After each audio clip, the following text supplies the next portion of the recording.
New creation mentality. Akili ya kiumbe kipya.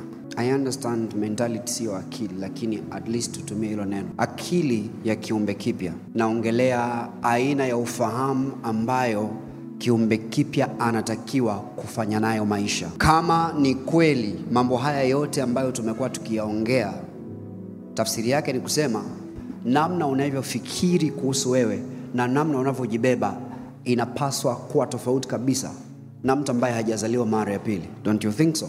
Mtu ambaye hajazaliwa mara ya pili, maandiko yanamtaja kuwa ni mfu. Wewe uko hai. Mfu na aliye hai hawataki kujibeba the same.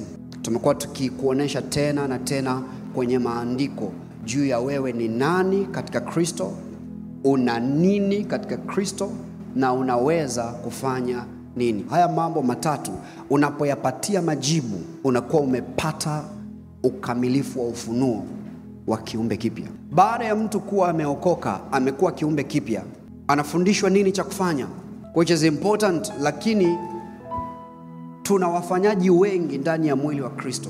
Nikisema kufanya anamaanisha anaoneshwa cha kufanya. Omba, toa sadaka, fanya hivi, hizo mambo zote hizo very important. Lakini kuna vitu vilipaswa kutangulia kabla ya hayo mambo. Kwa sababu unaweza kuona yafanya hayo mambo yote, lakini kutokea kwenye aina ya akili ambayo sio ya kwako kama kiumbe kipya, haukupaswa kuwa na aina hiyo ya akili. So giving is important and powerful. Utoaji una nguvu, maombi yana nguvu, kanuni zote unazofundishwa zina nguvu kama zikifanywa kwa akili sahihi ya wewe kama kiumbe kipya. Jumla ya mambo yote ambayo tumekuwa tukiongea hapa ni kujenga aina mpya ya akili ndani yako, aina mpya ya fikra ndani yako. Namna unavyojiona iwe tofauti. Tuliangalia kwenye maandiko na tukaona kwamba unapokaa kwenye neno la Mungu ni kama mtu ambaye amekaa kwenye kioo, na kile kioo kinakuonesha wewe. Neno linakuonesha wewe, unaanza kujiona kwa mapana jinsi ambavyo wewe uko ndani ya Kristo, vitu ambavyo Mungu ameweka ndani yako kama kiumbe kipya, uwezo ulionao wa kiutendaji. So when you look at the mirror, Mtume Yakobo anatufundisha usisahau picha unayoiona unapoangalia kwenye kioo cha neno la Mungu. Kwa sababu ile picha ya wewe uliyoiona kwenye neno ndio ambayo unatakiwa kuibeba ukaitumia kufanya nayo maisha. Kama ni mfanyabiashara, kama ni mwanafunzi, kama ni mtu kwenye huduma, and all areas, unaenda kwenye majukumu yako ya kimaisha kutokea kwenye picha ya ulivyojiona kutoka kwenye neno la Mungu. Never forget who you saw when you looked at the word. Usisahau ulipoangalia kwenye neno ulimuona nani, kwa sababu ukiangalia vizuri neno unajiona, na kila unachoona kuhusu wewe, forget it not. Remember, carry that identity with you. Kuna namna tunatakiwa kufikiri tofauti na watu wasiookoka. Kuna namna tunatakiwa kuyapima masuala ya maisha tofauti na watu wasiookoka. Kwa sababu ndani yetu tunavyo ambavyo hawana wao. Ndani yetu tunaye ambaye wao ambao hawajazaliwa mara ya pili hawana.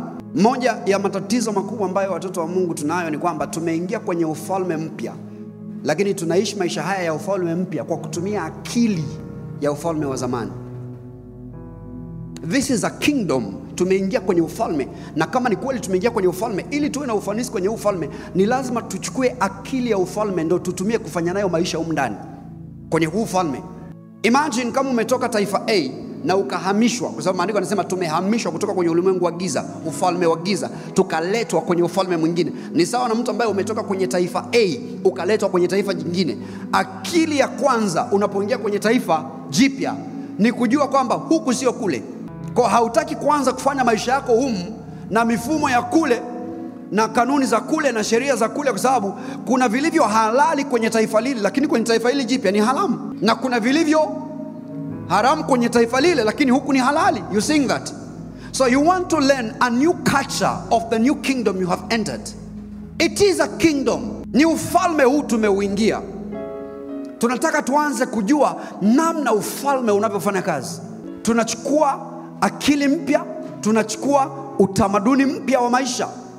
Moja ya kazi ya neno la Mungu ni kukupa utamaduni mpya. The word of God catches us. We are captured by the word. Sema na mimi, captured by the word. Sema ninatengenezewa utamaduni na neno. Na it is very important, kadri unavyokaa kwenye Ukristo, unatakiwa unaangalia kwamba, sikia kitu ninachokwambia hiki ni kitu very important. kadri unavyoendelea kwenye maisha yako ya Ukristo, unatakiwa wewe unaangalia mabadiliko ya kiutamaduni wako wa maisha. Mabadiliko ya kiutamaduni wako wa maisha. Now that umekuwa kwenye ufalme huu mpya, neno la Mungu na roho wake wamekupa utamaduni mpya wa maisha kiasi gani? Kuna vitu ulikuwa unaweza ukaongea wakati ulipokuwa nje, lakini baada ya kuwa umeingia kwenye ufalme unaanza kugundua, kumbe kwenye ufalme huu hatuongei kivyo vyote, kwa sababu kwenye ufalme huu maneno ni kitu serious. Kwenye ufalme huu mwenye haki wa Mungu anaishi kwa anachoongea. Kwenye ufalme huu maneno ya mwenye haki wa Mungu sio maneno yanayopotea, kwamba maneno sio vocabularies, sio vowels, sio syllables. Kwenye ufalme huu maneno ni roho.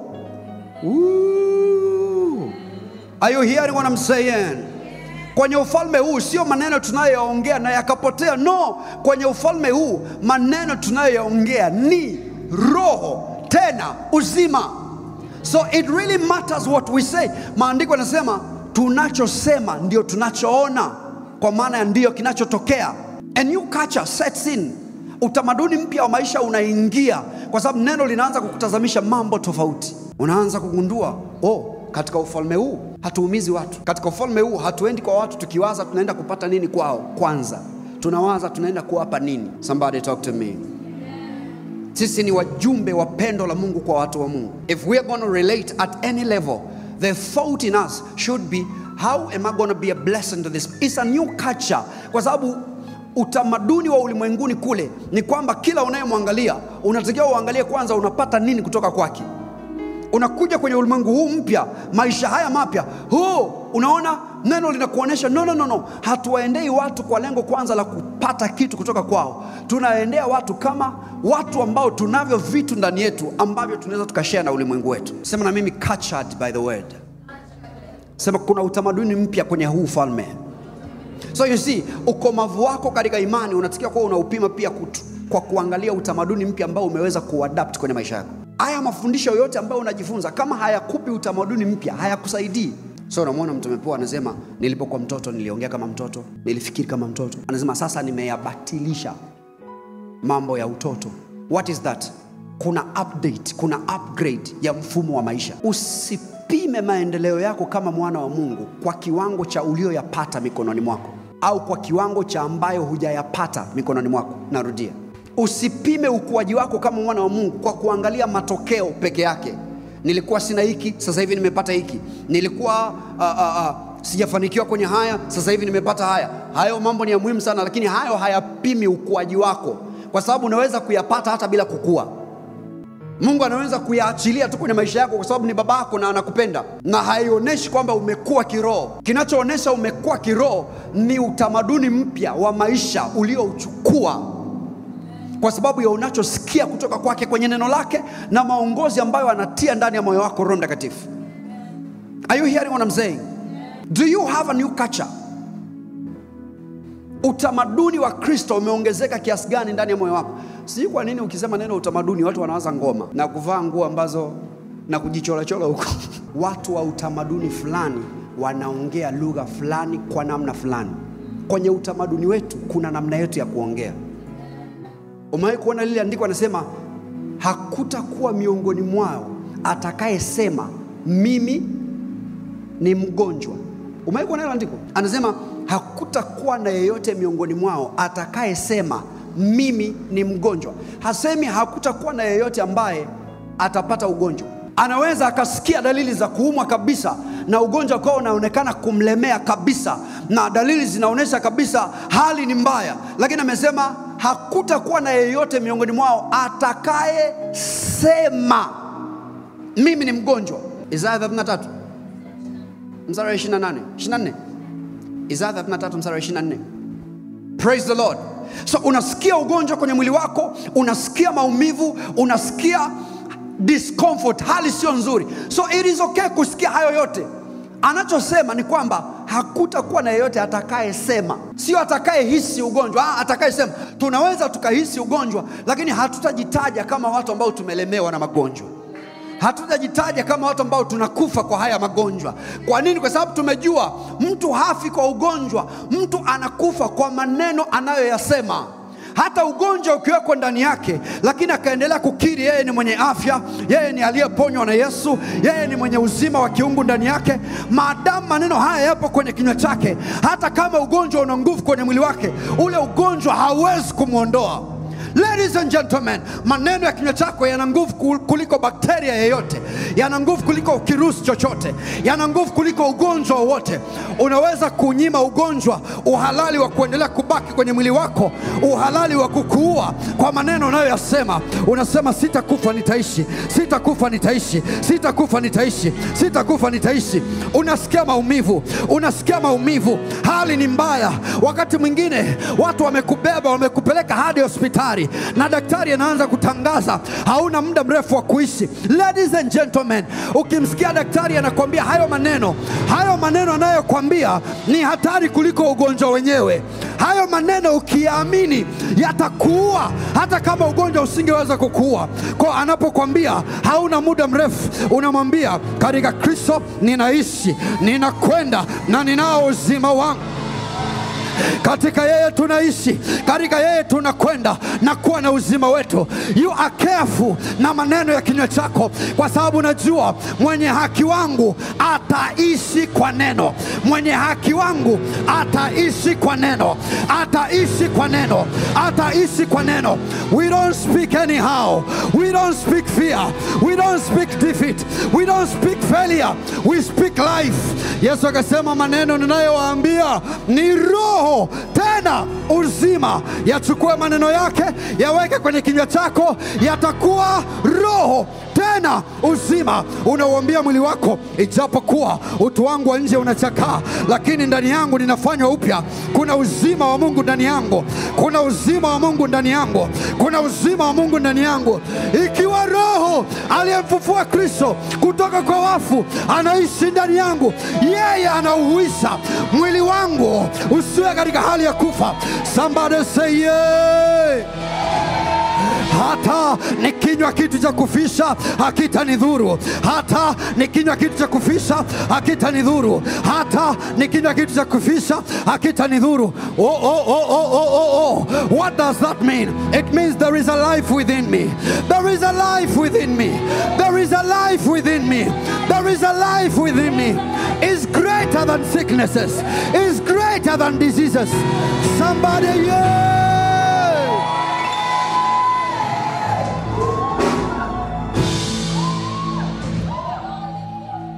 Ladies and gentlemen, in this kingdom, we are careful with words. We are very careful with words. Careful with words. We don't speak anyhow. We speak the word. Unaiambia biashara yako, ijapokuwa mwanzo wangu ni mdogo, lakini utastawi. Acha kuongea kama wapagani. Acha. Stop that. Acha kuongea kama wapagani. Soko ni gumu, maisha ni magumu. Who is talking like that? Who is talking like that? Sons of God? Sons of God? Sons of God. Do you know who you are? Do you know what you carry in your inside? Mambo ni magumu, sijui itakuwaje. Mambo ni magumu, sijui itakuwaje. No. Usitumie mambo, useme biashara inafeli. Usitumie hayo mambo. Tafuta lugha nyingine ya kucommunicate tunachotaka. Are you hearing what I'm saying? Ni bora useme nina changamoto kwenye biashara, lakini useme biashara yangu inakufa. Useme biashara imekwama. Ladies and gentlemen, Mtume Paulo anasema hivi, we speak wisdom among the mature. Tunapokutana wakomavu katika imani kama hivi, tusiongee kivyo vyote, tuongee hekima ya Mungu. Unaiambia biashara yako utaongezeka, utaongezeka, utaongezeka. Mungu aliyezidisha wale samaki 2 na mikate 5, how did he do it? Alitumia maneno na mikono yake. Weka mikono juu ya biashara yako, tamkia biashara yako, iambie utaongezeka, utaongezeka. Are you hearing what I'm saying? Please be seated for a minute. In this kingdom, we don't speak anyhow. There is a language of the kingdom. Hakuna ufalme ambao hauna lugha. Hakuna ufalme ambao hauna lugha yake. Huu ni ufalme una lugha ya kifalme. We are sons in this kingdom. Sema we are taking over. Hizi unaongea bila excitement kwa sababu kwako bado haya ni maneno. Hamna excitement kwenye maneno kwa sababu kwako wewe ni maneno tu matupu. It should mean something in your heart. Sema we are taking over. Sema we are taking over. We are taking over this city. We are taking over this nation. We are taking over this city. We are taking over this nation. We are taking over this city. We are taking over this nation. Do I have believers in the house? Yes, we are. Msiogope kundi dogo, kwa kuwa Bwana amekusudia kuwapa ufalme. Unajua kwa nini anasema msiogope kundi dogo? Ni sababu ule udogo wao unaweza kuwafanya wakataka kuona kwamba hawana chochote. Tuko wachache, sisi ni kundi dogo. Anasema don't be afraid. Haiko kwenye size yenu, iko kwenye size ya Mungu wenu.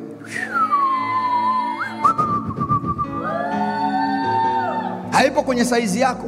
Juzi tulikuwa tunabatiza watu, na nikiona mbatiza hivi mtu, nikasikia moyoni mwangu, I'm looking at that person, alafu tunasikia moyoni mwangu Mungu ananiambia kitu ambacho Mungu amempa huyu mtu leo. Watu watajichanganya kwa kumwangalia muonekano wake wa nje wakadhani kuwa ni dhaifu, ila wakimsogelea watagundua kina chake ni kirefu kuliko hii bahari.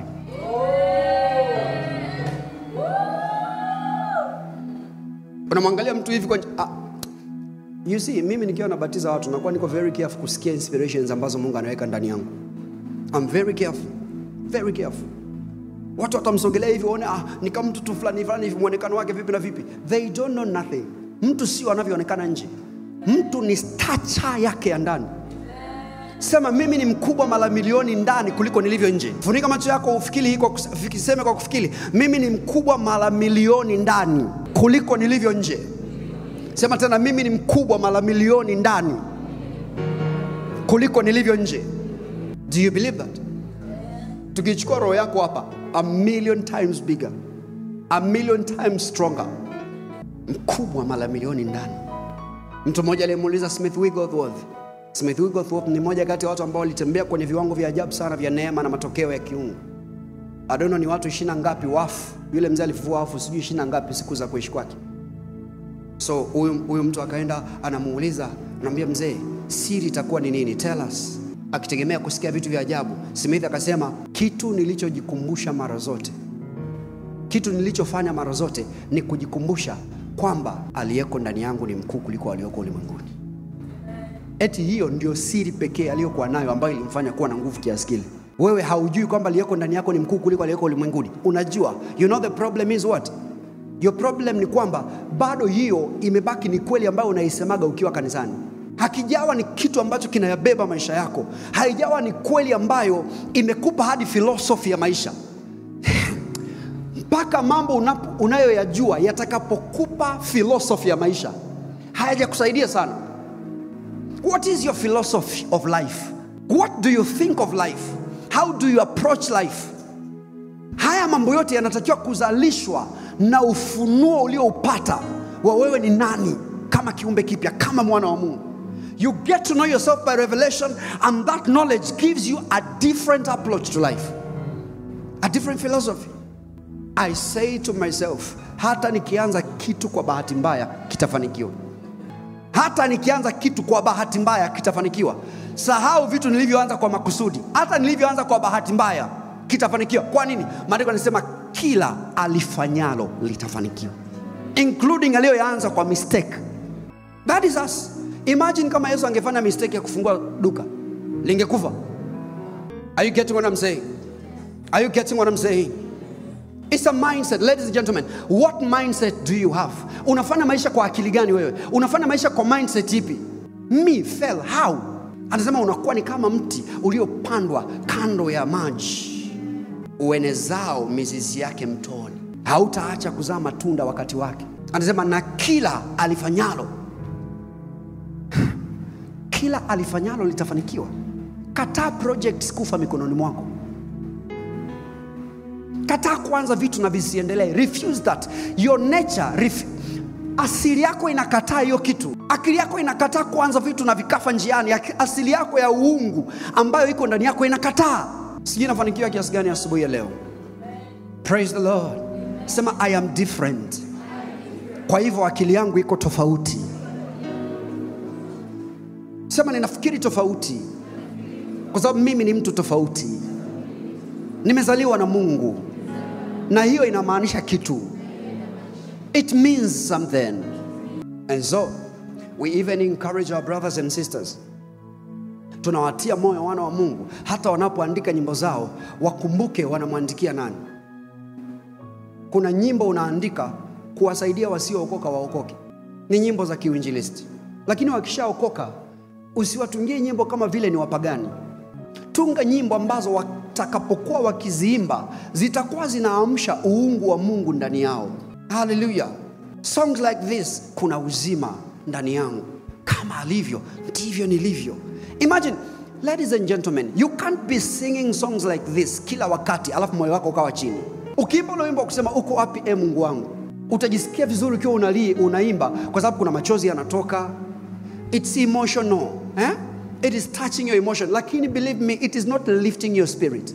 Baada ya ule wimbo kuisha, sikia, kuna nyimbo unaweza kuziimba alafu ukimaliza kuimba zikawa zimeishusha roho yako kuliko mahali ambapo ulikuwa. Are you sure you're getting what I'm telling you? Wimbo kwa sababu unaitwa wimbo wa dini haimaanishi ni wimbo wako. Haimaanishi ni wimbo wako. We sing songs of Zion. Unamjua yule jamaa aliyesema Yesu ni wimbo wangu? It means I sing Jesus. Unaimba wimbo hivi unashangaa haukuhudumia, yani unazidi kudidimia. Listen, siku moja Pastor Chris anasimulia experience yake. Anasema siku moja alikuwa anaongea kitu fulani ambacho ni negative, hakiko aligned na neno la Mungu, na akiwa kwenye kukiongea Mungu akafunua macho yake ya rohoni. Ni kama akatoka kwenye kujiona anaongea kwa maana ya kujiona hivi, akaanza kujiona kwa namna ya roho. Na anasema kwamba akaanza kushuka chini, anashuka kwenye shimo refu lisilokuwa na mwisho, na giza ni kubwa sana. Na kadri alivyokuwa anaongea yale maneno ambayo hayajapangilikana na kazi ya msalaba, negative words ambayo ukiyasikiliza unaweza usione kama yana shida sana, kadri alivyokuwa anaongea, anaendelea kuongea maneno, ndipo alivyokuwa anazidi kushuka kwenye lile shimo, anazidi kushuka kwenye lile shimo. Anasema baadaye akafikiri ndani yake, nikiendelea hivi nitaishia wapi? Ukuta hivi ndo watu wanakufaga hivi. Yuko very sasa ni kama hofu imeanza kuingia, yuko very concerned. Akasema what is happening? Alafu baadaye akasema watu wa Mungu, it doesn't matter umeanza kuzama chini kiasi gani. Kuna maneno unaweza yaongea yakakuhamisha hiyo safari yako ya kuendelea kuzama. Akiwa kwenye kule kuzama, ile inayomdrag kule chini, akasema how? But I am a son of God. But I am a son of God. Alipoongea hayo maneno, akasimama pale pale alipokuwa, hakuendelea kushuka chini. Akagundua, kumbe nilikuwa nashuka kwa sababu ya maneno nayoongea. Ndio maana niliposema I am a son of God, kule kushuka kukaisha.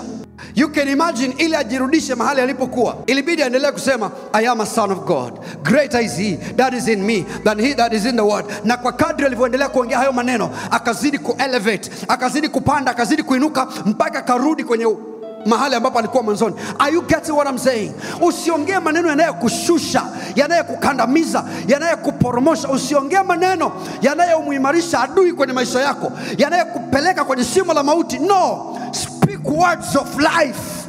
Ongea maneno ya uzima ndani yako. Speak words of life. Why? Every time you speak words of life, ni ngazi zile unazipandia katika roho. You are climbing ladders. You are climbing ladders. You are a new creation. Wewe ni kiumbe kipya. Chukua akili mpya kama kiumbe kipya. Chukua akili mpya. Ngoja nikwambie kwa nini ni vigumu kwa baadhi ya watu kuendelea kukiri ushindi kila wakati juu ya maisha yao. Sio kwa sababu ya mambo yanayotokea. Ni kwa sababu mioyoni mwao hawajioni kama wanavyotaka kukiri.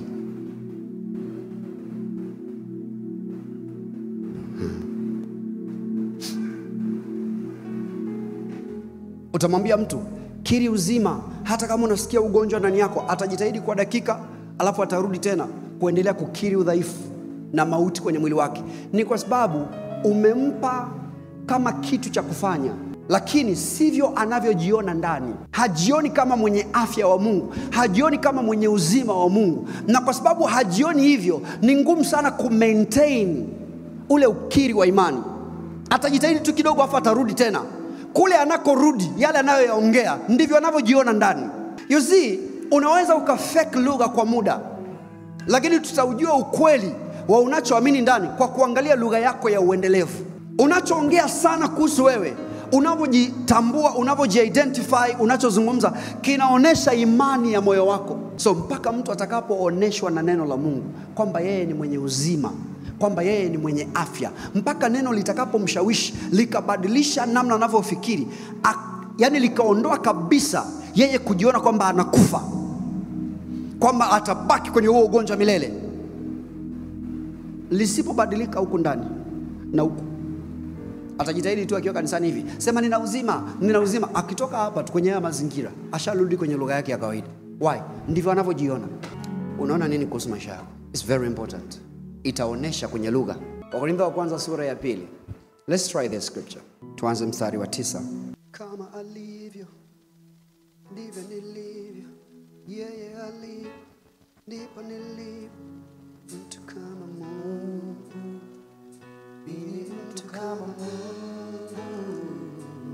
Kama alivyo ndivyo nilivyo, yeye alivyo ndipo nilivyo, mtu kama Mungu, mimi mtu kama Mungu. Kama alivyo, kama alivyo ndivyo nilivyo, yeye alivyo ndipo nilivyo, mtu kama Mungu, mimi mtu kama Mungu. Kama alivyo ndivyo nilivyo, yeye alivyo ndipo nilivyo, mtu kama Mungu, mtu kama Mungu. Praise the Lord. I said hallelujah. I said hallelujah. Sema kama alivyo ndivyo nilivyo. You see, songs like these are powerful, don't you think so? I love new creation songs. Yani nyimbo zinazonikumbusha mimi ni kiumbe kipya, naweza nikaziimba masaa 24. Mimi nyimbo za kutia huruma kwa kweli nimechoka.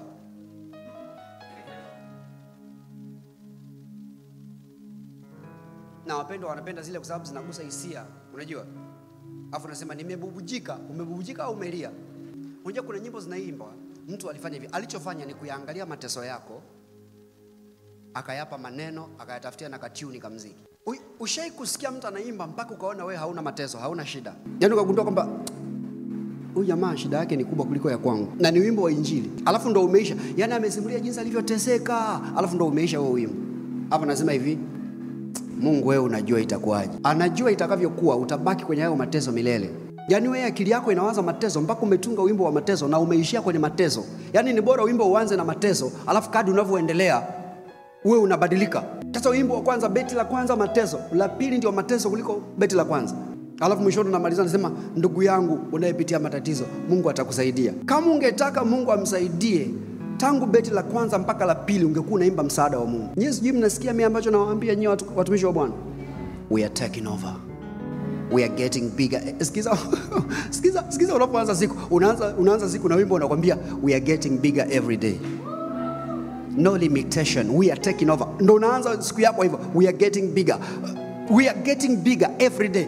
Yule jamaa amehakikisha ameandika kabisa every day. We are getting bigger every day, including this day. I'm getting bigger today than I was yesterday. Imagine ndo unaenda kazini kwako hivyo. Wewe unaenda kazini kwako unasikiza zile nyimbo zinazo kuonyesha kwamba maisha ni bahati na kwamba kuna wenye bahati kubwa kuliko wewe. Unaenda kazini unatia huruma kila saa, yani unatia huruma umekaa. Huna furaha, huna nuru, yani utafikiri pale, are you not a life giving spirit? Kwa nini ukae sehemu watu wanakuonea huruma eti? Yani wanaona kama vile wewe yani umelemewa, yani kama vile dunia nzima imekaa mabegani mwako. Kuna watu wanaportray picha kwa dunia kama vile wao ndio Yesu. Yani wamebeba dunia nzima mabegani mwao. Huwezi kusikia kile kicheko cha ndani kabisa kile. Mtu anatembea amelemewa. Mwenye hapo anaamini kwamba akikunja sura hivyo, akiwa na huzuni ndio yuko serious na maisha. Sio sikuwa nacheka kila saa ndaonekana siko serious na maisha. Kwa ukikaa hivyo ndoko yatakuvuruga hayo maisha wewe. Praise the Lord. Amechekeshwa hapo, amechekeshwa ndio unamsikia. Utakufa vibaya wewe. Na kuonea huruma. Praise the Lord. I said hallelujah. I said hallelujah. Mwenye anaamini hapo ndo iko siri. I can't just be laughing. Why would I just be laughing? Life is too tough. Oh. So maisha ni magumu na yanakuwa rahisi ukijitiisha huruma. What is your problem? Hauna furaha kazini, hauna furaha ukirudi kwenye ndoa. Yaani unamwangalia mume wako hivi unashindwa kuelewa. Unasema hivi mimi nilikuwa nawaza nini lakini sema kweli jamani macho udanganya. Pale unakuwa unawaambia sasa vijana wadogo nawaambia jamani walivyosema mapenzi kipofu yale sio maneno tu. You are a sad person. Sad kazini, sad nyumbani. Imagine a sad couple. Mume ana huzuni, mke ana huzuni, na sio huzuni ya tukio, ni huzuni ya milele. Yaani ni hao watu wenyewe wanahuzunigi tu. Baba amekaa pale, watoto wako pale, hawezi hata kucheka nao. Yuko serious na maisha. Wewe toka hapa.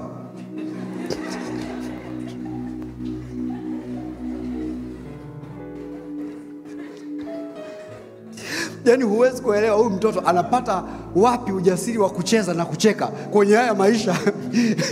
Jinsi alivyo magumu. Toka mshenzi wewe. Na akili za mama yako muone. You can't understand. Cheka unafikiri maisha ni rahisi hivyo eti? Wewe huyu ni mtoto mdogo, acha kumtusha matatizo yako. Baba naomba na wewe kama unafikiri rahisi. Huyu bado ni mtoto mdogo. Sawa, tunaelewa una changamoto zako but please unajua kitakachotokea? Hao watoto furaha yao itakufa muda sio mrefu. Kwa kuna nyumba unaingia hivi, yaani utafikiri umeingia mahakamani. Mama na hasira, baba ana ghadhabu. Umeingia huko ndani na furaha zako, umetoka huko ulikotoka wanakuangalia tu. Umefuata chakula umlecheka nini? Why? Life is tough. Mambo ni mengi, mambo ni magumu. Kwa hiyo eti ule ugumu wa mambo ndo wanauonesha hadi kwenye sura zao.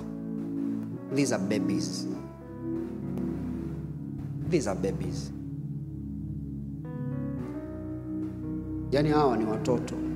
Believe me when I tell you. We are bigger than anything that can happen to us. Sisi ni wakubwa kuliko chochote kinachoweza kikatutokea. Hatutakubali vitu vya nje vitusumbue. And ladies and gentlemen, nisikizeni watu wa Mungu. You see, mmoja achana na hilo andiko tutalirudia baadaye. Ngoja niendelee kuhubiri mambo mengine. Bwana sifiwe. You see, mmoja ya vitu vinavyoonesha ukomavu wako kama mwana wa Mungu ni pamoja na kuweza kutuliza dhoruba kwenye moyo wako. Moyo wako unapopigwa na mawimbi, unapopigwa na dhoruba, umejifunza kuunyamazisha ule moyo, usihangaike. Kwa nini? Kwa sababu ni moyo uliotulia tu ambao hauna dhoruba wenyewe ndio unaoweza ukatuliza dhoruba zinazomzunguka huyo mtu. I'm not sure if you heard what I said. Are you sure? Watu wengi wanajaribu kutuliza dhoruba zinazotokea kwenye maisha yao na wanashindwa kwa sababu wanajaribu kuziaddress zile dhoruba na kuzitafutia majibu wakati zile dhoruba zimeshaingia kwenye mioyo yao. Mioyo yao ina dhoruba, hawana pumziko, hawana utulivu. They are not calm in their spirits. Jifundishe kunyamazisha moyo wako katikati ya dhoruba zinazotokea. Hakikisha ile dhoruba imebaki nje, isiingie kwenye moyo wako. Utulivu ule wa moyoni utunze. Ile amani ya moyoni itunze bila kujali mambo ni makubwa kiasi gani. Ushasikia wanasema maji yanayozamisha boti sio yanayoipiga kutoka kwa nje, ni yaliyofanikiwa kuingia ndani. Majanga yenye nguvu ya kukumaliza sio yanayotokea nje, ni yale ambayo yalipotokea nje yalifanikiwa kuingia moyo wako. Moyo wako ukaingia baridi, ukaingia barafu, ukaanza kujikuta hauna energy tena, hauna nguvu tena. Moyo wako ukakubaliana kwamba ndo tunakufa hivi. If that happens, believe me, ndio mnakufa hivyo kweli. But when your heart is calm, moyo wako unapokuwa umetulia, unaweza ukatuliza dhoruba nyingine yote ya nje. And so kwenye Marko sura ya 4 unamwona Bwana Yesu yuko na wanafunzi kwenye boti. Marko sura ya 4 unamwona Bwana Yesu yuko kwenye boti, anatembea, anasafiri na wanafunzi. Maandiko yanasema ikatokea dhoruba ikaanza kupiga kile chombo. Akina Petro akapanic. Na maadamu walipokuwa wamepanic, hamna kitu walichoweza kufanya kutuliza ile dhoruba. Tunakufa, tunakufa, tunakufa. Wanaenda kumtafuta Yesu, wanakuta Yesu amelala. Katikati ya dhoruba Yesu amelala. Na alipoinuka hakuamka kwa kupanic kwamba kuna dhoruba. He was relaxed. Maana wanasema akaikabili ile dhoruba, akaiambia peace, be still. Peace, sikia. Akaiambia ile dhoruba peace, be still. Aka command peace ile ambayo anayo moyoni mwake. itokee kwenye mazingira yake ya nje. You see, ni ulichonacho tu ndani ndio unaweza kukiachilia nje. Kama hakuna amani ndani yako, hakutakuwa na amani kwenye masuala ya nje. He said peace be still. Amani iwe shwari kuu, na amani ikatokea kule nje. Kwa nini? Kwa sababu iko ndani yake. Ndio iliyomfanya aweze kulala katikati ya ile dhoruba. Hajafanikiwa kama hajauchukua moyo wako na kuujaza na hofu. Hajafanikiwa kama bado hajaufanya moyo wako uanze kudunda. Hajafanikiwa. Mnyime hiyo access kwenye moyo wako. Anasema linda sana moyo wako. So kumbe tuna kazi ya kulinda mioyo. Na moja ya vitu tunalinda mioyo isiingiwe navyo ni dhoruba. Kondo, habari yangu imeishia hapa. Kondo, nakufa hivi. No.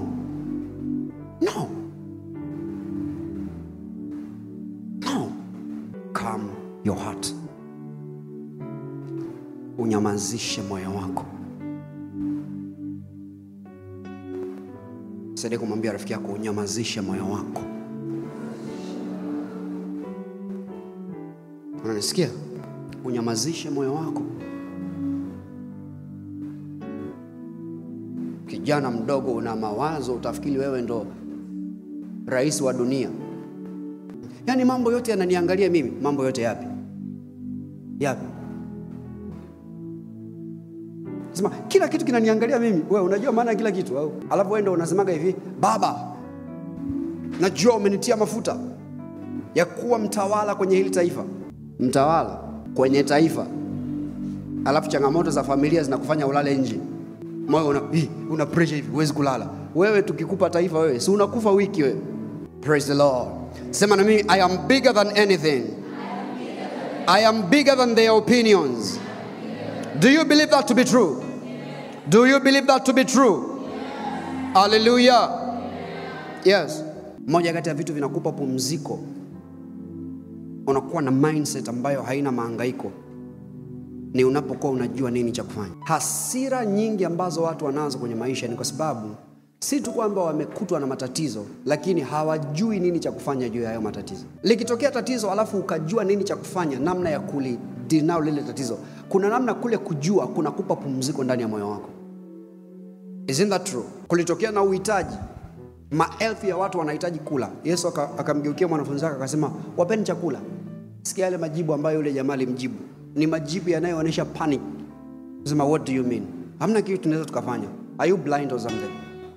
Maana wanasema Yesu aliuliza hivyo yeye mwenyewe akiwa anajua nini cha kufanya. Ndio maana moyo wake ulikuwa kwenye pumziko hivi. Why? Anajua nini cha kufanya. Uhitaji upo, yes, lakini kwa sababu anajua nini cha kufanya kukutana na ule uhitaji, he is very calm, he is very composed. Unapokuwa unajua nini cha kufanya, you are calm. Kuna aina fulani ya ufahamu ikiingia ndani yako inaleta pumziko. Tatizo bado lipo, lakini maadamu unajua kwamba nikianza kuliombea, ninajua namna ya kuliombea ambayo haiwezi kushindwa, una amani kwenye moyo wako. Nikipita njia hii, nikifanya njia hii, nitatoboa kwenye hili jambo, una amani kwenye moyo wako. Kuna level ya kujua ikiingia ndani yako inaleta amani. Ndio maana unatakiwa ukatae sana kuishi kwenye maisha ukiwa hauna majibu ya maswali. Pambana kutafuta majibu ya maswali. Bwana sifiwe. Unafahamu kama unaweza kuwa na watoto hivi kwenye familia, alafu moyo wako unapumziko juu ya wale watoto, kwa sababu unajua nini cha kufanya kuwalinda hao watoto. Hata shetani angepita mlango gani, angetafuta kupita mlango gani, hawezi kuondoa uzao wako. Why? You know what to do, and that knowledge has given you peace. Maarifa yanaleta amani. Kama ungeingia humu ndani ukumbi mkubwa namna hii, alafu ni giza, ni usiku na hamna taa imewashwa, angalia confusion ambayo ungekuwa nayo. Itakuwaje? Haujui kama utakanyaga kitu, haujui kama, lakini kama unajua mahali pa kubonyeza switch yako itakayowasha hizo taa, you are not confused. You are not confused. Na ikitokea kwamba ndo unaujua huu kumbi umekaagaje, you are not worried. Unatembea tu kivivyote. Praise the Lord. Why? Kuna aina ya kujua unako kuhusu hilo eneo, na ile familiarity imekupa some rest kwenye moyo wako. When you know what to do, you are at peace. Ndio maana katika vitu vya kutafuta kwa nguvu ni maarifa, kwa sababu maarifa yanapoongezeka, pumziko la moyo linaongezeka. Unahofia kila kitu kwa sababu haujui nini cha kufanya. Unawaangalia watoto wako hivi, una hofu juu yao, haujui nini cha kufanya kuwalinda. Unaiangalia biashara yako, una hofu. Kila kitu unachoangalia kuna maisha yako una hofu nacho, kama kitaendelea kuweko. Why? Haujui namna ya kufanya kulinda. Tafuta maarifa. Maarifa yanaleta pumziko kwenye moyo. Unajua hata shetani angetaka kufanya nini kwenye hili jambo hawezi kunizumbua. And that knowledge gives you peace. Bwana asifiwe. I said Bwana asifiwe. I said Bwana asifiwe. Wasiwasi mwingi maana yake upande wa pili hauna taarifa sahihi. Ungekuwa na taarifa sahihi kuhusu hilo jambo, usingekuwa na wasiwasi mwingi kiasi hicho. You see, bado hujatoboa, bado hujafanikisha mambo yako, lakini kuna maarifa fulani unayo ndani yako yanakupa uhakikisho kwamba hata kama sio leo, kesho utatoboa. Kuna aina fulani ya training nimeipata kwenye neno. Kuna aina fulani ya training nimeipata juu ya maisha. Ile training inanipa confidence napoiangalia kesho. Why? Kwa sababu knowledge is confidence. Knowledge is confidence. Unapokaa hivi hauna unachojua, unakuwa ni mtu una hofu kupita kawaida. Sijui itakuwaje, jua itakuwaje? Jua itakuwaje? Bwana asifiwe. Mwambie rafiki yako kujua ni pumziko. Stay in this book. Kaa kwenye hiki kitabu kikupe kujua. Kaa kwenye neno likupe kujua. Ladies and gentlemen, nakwambia ukweli kabisa. Unaweza kuwa hauna kitu hivi kwenye maisha, lakini una amani sio kwa ya kawaida. Unapoifikiri kesho yako, hauifikiri kwa hofu, unaifikiri kwa ujasiri. Kwa nini? Kuna vitu Mungu amekuonesha na umeanza kuvifanyia kazi. Kuna kanuni umezijua na umeanza kuzifanyia kazi. Akasema anaucheka wakati ujao. Hauwezi kuucheka wakati ujao kama sio kwa sababu una passwords za kujua namna ya kuuweza, namna ya kuingia kwa kishindo, kwa mafanikio. Study this book. Itakuondolea ujinga, itakuondolea kutokujua. Kuogopa kwingi tafsiri yake ni kwamba huna maarifa. Unaogopa kila kitu, mtu wa Mungu. Kila kitu unaogopa. No, it is an error.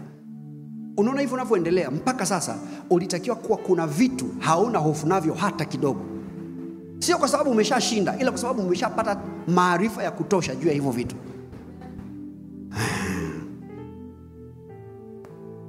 Unamwelewa pastor anachosema? Na let me encourage you. Sikizeni watu wa Mungu. Chukua hii wisdom, itakusaidia. This is wisdom. Yaangalia maisha yako hivi. Alafu angalia yale maeneo makubwa kwenye maisha yako. Kwa mfano, eneo la uchumi, eneo la ndoa na maeneo mengine. And this is what you're going to do. Eneo ambalo ni la muhimu zaidi kwako as of now, anza kulipa focus kwenye neno la Mungu. Ukitaka nikufurahishe kwa maneno ya juujuu, I can do that. Lakini I'm telling you, there is a way ya kuishi maisha ya ushindi kwenye kila eneo la maisha yako. Sema hivi, kwa hii miezi 6 nitajifunza kuhusiana na hili jambo. Kila siku iendayo kwa Mungu. Every day. Hata kama ni kuchukua tu nusu saa, I will do that. Imagine ufocus na jambo moja kwa miezi 6, kila siku una at least tu nusu saa peke yake. You are learning about one thing. Ndani ya miezi 6 utakuwa kwa wapi? Yaani utagundua kadri unavyo focus na lile jambo, confusions ambazo ulikuwa nazo ndani zinaanza kupungua. Maswali uliokuwa nayo yanaanza kupungua. Hofu ulizokuwa nazo zinaanza kupungua. Kuna confidence inaingia ndani ya moyo wako. Kuna ujasiri mpya unaingia ndani ya moyo wako. Unaanza kulitazama lile jambo kwa upya. Why? Kuna kiwango kipya cha maarifa kimeingia ndani. Sisi ni watu ambao tuna mahangaiko mengi sana. Yaani kuna mtu sasa hivi anasoma kitabu cha uchumi, anasoma kitabu cha ndoa, anasoma kitabu cha malezi, anasoma kitabu cha kutengeneza mabomu. Yaani kama mtu hivi unakuta akili inacheza hivi, haiwezi kufocus. Huko kamesoma uchumba sijui na nini. Huko anageukia siasa sijui hivi, mambo hivi kibao. Yaani ni kama kale kamzani kule ndani, kale kamita kanavozunguka hivi. Hakaelewi hata katulie wapi. Umekajam na taarifa nyingi sana. Soma vitabu. Sio haina maana hiyo sasa kwamba uweke vitabu pale 10 sasa. Leo nasoma hiki sura hii. Kesho kile hujaendelea nacho uko kwenye kitabu kipya. Wasomaji wa vitabu wataniambia moja ya kazi ya nidhamu ambazo ni ngumu kuzidevelop ni kumaliza kitabu unachosoma kabla hujaanza kingine. Unakuta umeendelea hivi afu unaanza kusema nafikiri hapa itakuwa inatosha eti, au unasema hivi ngoja niguse hiki alafu hiki nitakirudia. Unakuja kugundua umewahi kusoma vitabu 50 lakini ambacho umewahi kumaliza. Makanisani ndio tunachanganyikiwa balaa. Hapa sasa hizi kila topic nitakayotaja hapa wote tuna vitu vya kuchangia hapa. Nikisema maombi, sasa hiyo tunaomba kwa jina la Yesu. Una kitu cha kuchangia. The question is, knowledge ulionayo kuhusu maombi ina depth kiasi gani? Ina kina kiasi gani? Kwa sababu kabla hujamaliza kujifunza kuhusu maombi, ukaingia kujifunza kuhusu upendo, ukaingia kujifunza kuhusu, kwa unajikuta ni mtu ambaye umeshikashika tu vitu vingi, una idea vingi, lakini hakuna hata moja ambayo una kina nayo. Na matukio ya maisha yanapokuja, hayataki uwe na taarifa za juu kuhusu mambo, yanataka ya kukuta una kina juu ya jambo fulani. Ndio unaweza ukapambana nalo likanyamaza na ukatoboa upande wa pili. Are you getting what I'm saying?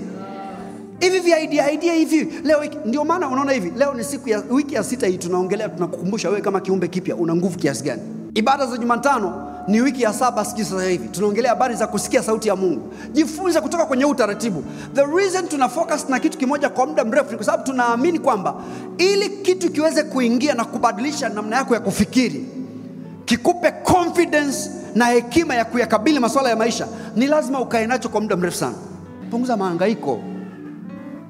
Yani bora mwaka mmoja usome tu vitu viwili, ufuatilie tu vitu viwili, lakini ule mwaka unavyoisha una ujasiri kabisa kusema kwenye haya mambo mawili naweza kuwa sijafanikiwa kwenye mambo mengine, lakini haya mawili hapana, nina kina cha kutosha. Imagine ukijifunza elimu ya maombi na ukaipractice, ukawa bingwa kwenye eneo la maombi. Unafahamu maisha yako yameenda mbali kiasi gani? Kwa sababu tafsiri yake ni kusema hivi, uwezo wako wa kupata majibu kwenye maombi utakuwa umeongezeka. Na hiyo ni kitu cha ajabu kabisa.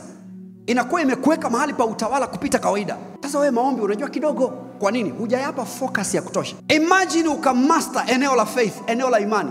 Usiseme haiwezekani kumaster haya mambo. Inawezekana. Rafiki, kuna watu wana changamoto kwenye maeneo mengine lakini sio kwenye maombi. Why?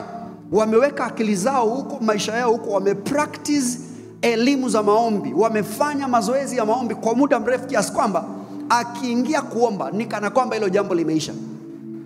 Niliwahi kumsikia Kenneth Hagin anasema siku moja, maneno magumu hayajawahi kuniacha, na ni miaka 10 na ngapi imepita. Mwalimu Kenneth Hagin alisema, akataja idadi kubwa ya miaka iliyopita.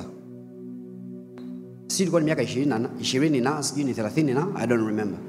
Akasema kwa miaka hiyo yote hamna kitu ambacho nimeomba kwa ajili yangu mimi na sikupata majibu yake. Sikiza tena maneno ninayokuambia. Hayo ni maneno magumu, kwa sababu unatakiwa unaposikia sentensi kama hizo upimanishe na uhalisia wa maisha yako. Huyu sio Yesu, ni mtu katika uso wa nchi anaongea. Anasema kwa miaka 20 na sijui ama ni 30 na, anasema hamna kitu nilichoomba kinachohusu mahitaji yangu binafsi ambacho sikupata muujiza wake. Hamna. Nyie mnaelewa hayo ni maisha ya hatari kiasi gani? Imagine a person ambaye hana kwa sababu haombi. Sio maandiko anasema hamna kwa sababu hamuombi. Yaani hana kwa sababu tu hajaomba. Akiomba anacho. Huyu ni mtu hatari sana. Now, the reason that is possible ni kwa sababu ameweka focus kubwa kwenye maombi, kujifunza kuhusu maombi, na amepractice elimu ya maombi kwa muda mrefu sana. Kiasi kwamba amefikia mahali ambapo ni kama anajua kwa 100% nikitaka kupata kitu kwenye maombi leo nafanya hivi.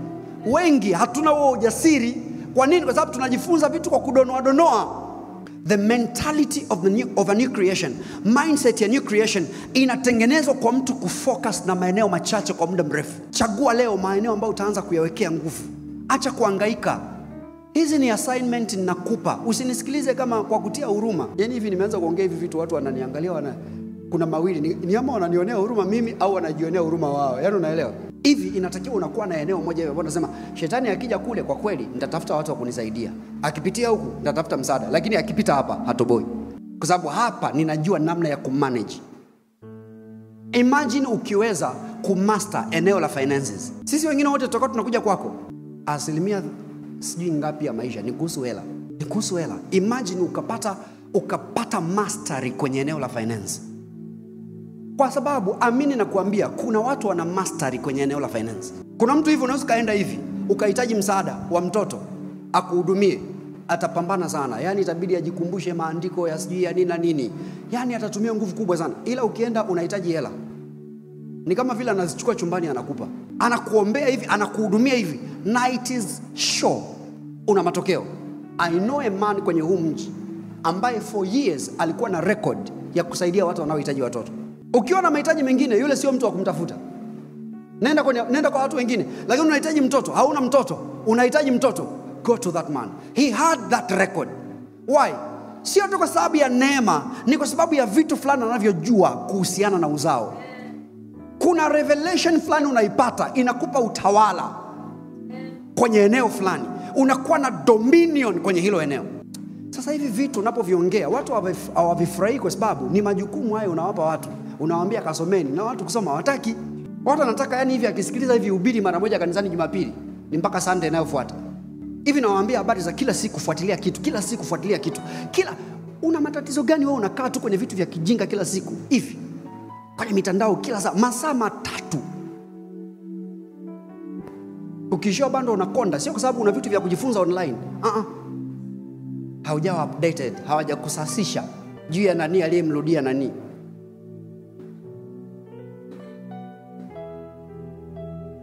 Unaona vichwa vyenu, unaona akili zenu zilivyo.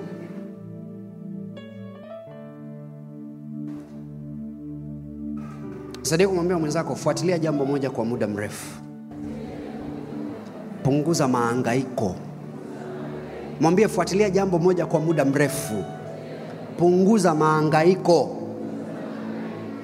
Leo anajifunza forex, hajamaliza kujifunza forex, ashageukia anawaza mashamba ya mpunga. Hajamaliza mashamba ya mpunga, anawaza matikiti. Hajamaliza matikiti. Kwa hivyo ukimwambia, mwanangu natafuta biashara ya kufanya, ana idea 999 ambazo haja process hata moja kuifikisha kwenye kina chake. Wanasema mimi ni mshauri wa biashara. If you want to invest, mimi nafanya business consultants. Business consultants wengi ni achete. Praise the Lord. Are you hearing what I'm saying? Nasikia biashara ya kuuza vijora inalipa. Akiwa njiani kwenda kujumua vijora, akakutana na mtu anasema, "Hivi unajua biashara ya chakula ni biashara sana?" Kuna frame hapa. Akakaa na mtu mezani dakika 45 kumcholea mchoro wa biashara ya chakula. Dakika 45 zikamtosha kufanya achukue mtaji aweke kwenye chakula.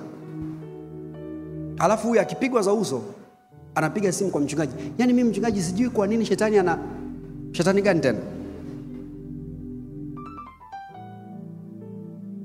Mimi mwenzako tuliza hiyo kichwa. Ina mahangaiko mno. Bwana asifiwe. You see, huu ni mwezi wa ngapi?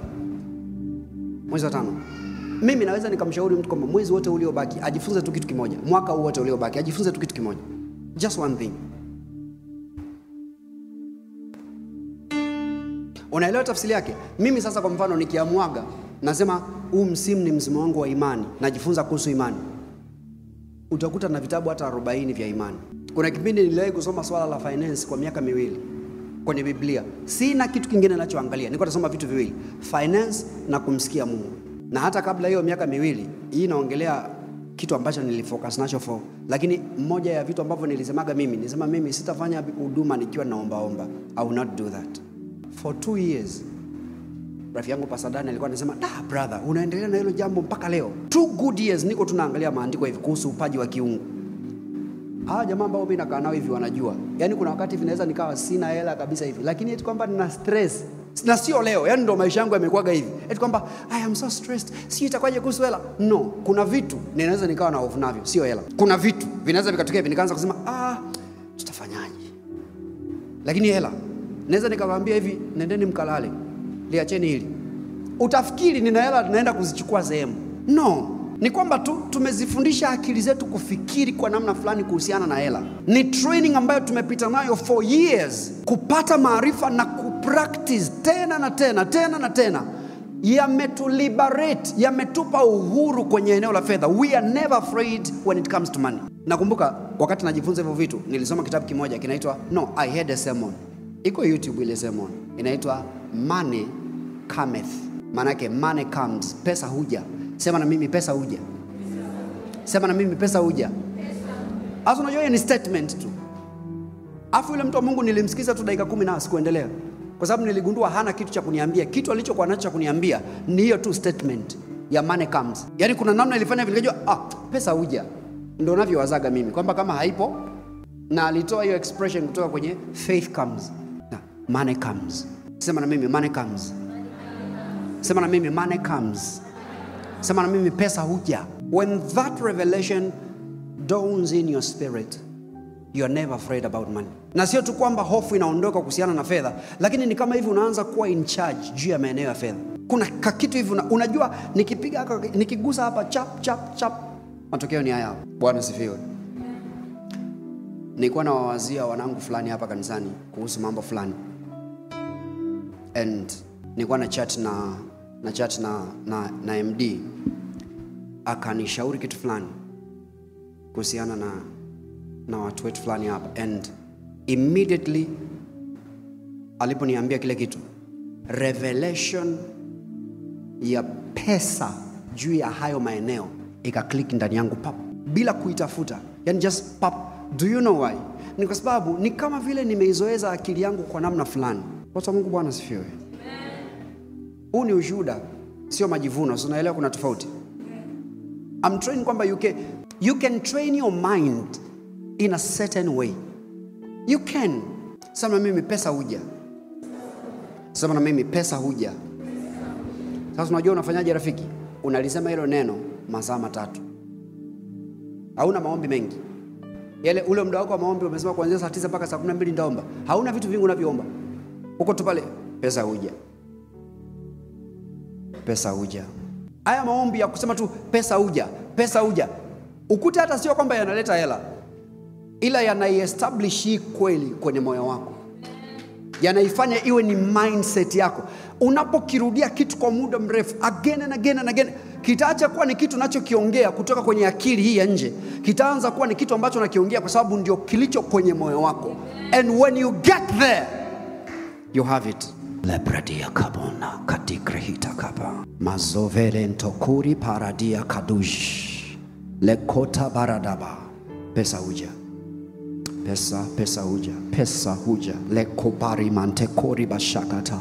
Pesa huja. La zuvra anteligobre. Yanabo hayo maombi ni magumu ya kuwa unaongea kitu kimoja masaa, lakini hamna namna nyingine ya kuvinstall hivi vitu kwenye moyo wako zaidi ya kukaa navyo na kuvirudia kwa masaa kwenye maombi. Hapa naongelea pesa. Wewe chagua unachotaka alafu kaa nacho hivi muda mrefu uone. Just give it 6 months. Pata kitu ambako una miezi 6 nako, na kila siku una walau lisali moja tu. Kila ukiingia hivi kwenye maombi unakaongelea tu hapo. Pesa huja. Pesa huja. Baba asante kwa sababu pesa huja. Asante Bwana Yesu kwa sababu pesa huja. Pesa huja. Pesa huja. Pesa huja. Pesa huja 1 hour, alafu mambo mengine huko ufanye kwenye muda mwingine, lakini at least 1 hour every day. Kama uwezi 1 hour, chukua 30 minutes, chukua nusu saa tu kila siku. Are you sure umenielewa ninachosema? Are you sure? The mindset of a new creation, you build it. Sema na mimi pesa huja. Sema na mimi pesa huja. Sema na mimi pesa huja. Hata kama haipo, huja. Sema heshima huja. Heshima huja. Hata kama haipo leo, huja. Praise the Lord. That's how you do things. I hope it made sense. Kama umeelewa mchungaji, sema amen. Practice vitu ukiwa mapema. Usisubiri ufike huko utu wa miaka mingapi ndio uanze kupanic kuhusu hela. Kupata taarifa mapema mwa maisha yako inakusaidia. Kwenye muda wako wa maombi, kaa na ukiri wa imani, jiongeleshe hivi vitu tena na tena, tena na tena, tena na tena, tena na tena. You're building your life kwenye mwelekeo ambao you'll be amazed.